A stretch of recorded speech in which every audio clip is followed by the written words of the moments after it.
I'm going to show you a few ideas of how you can expand a basic vocal into many more layers using vocal manipulation techniques available in most DAWs.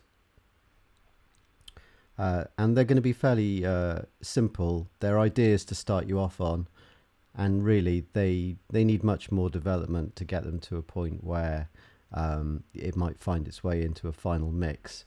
But these are certainly some of the routes that I often take into making vocals like the ones that I've enclosed on the playlist.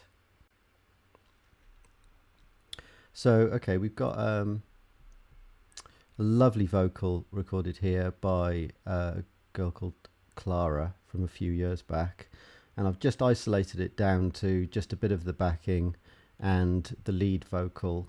And there are a few plugins on the lead vocal just to get it tonally sounding all right, and with a few effects on it, but they're sort of standard effects. Everything that we're going to be, so I'm just going to play you a bit of the pre-chorus and then going into the chorus to give you an idea of what the song is about. Is out of mind, or so I'm told, or so I'm told. Out of sight is out of mind, or so I'm told, or so I'm told. And I feel your touch, and I feel your ghost, and it won't let go.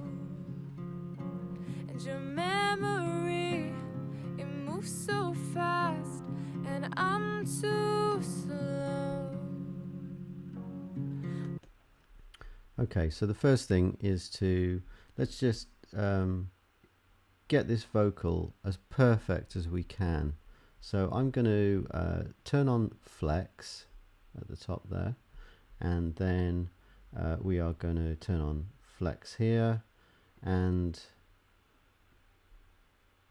I'm just going to switch it to the other one and switch it back, because I think it's previously been pitched before, and sometimes you just have to flick backwards and forwards until it kicks in. Okay, so let's have a look and see whether we've got the pitch information in the editor.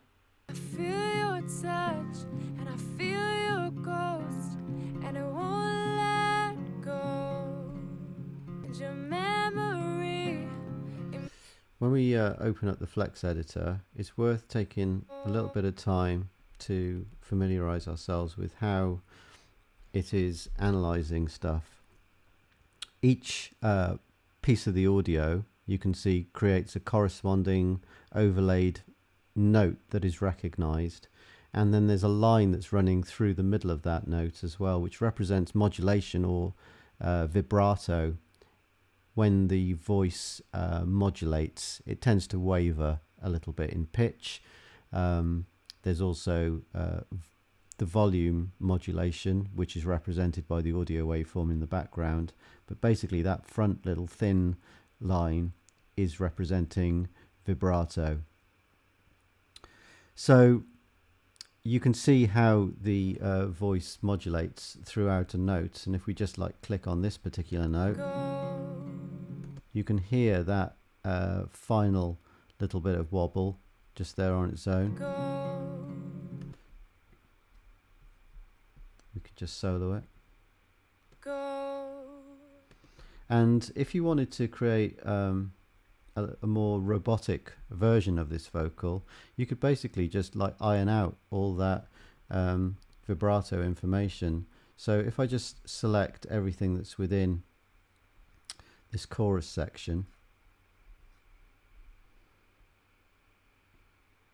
and then jump into one of the bigger notes, you can see the 6 nodes here, and we can edit this vibrato information by clicking on a node and dragging either upwards or downwards. So at the moment the vibrato is on 100%. That means it's the amount that was actually done in the original recording. If we actually take that right down to a 0 amount, you'll see that the vocal becomes very strange and robotic sounding, and that could be the starting point for something creative. And I feel your touch, and I feel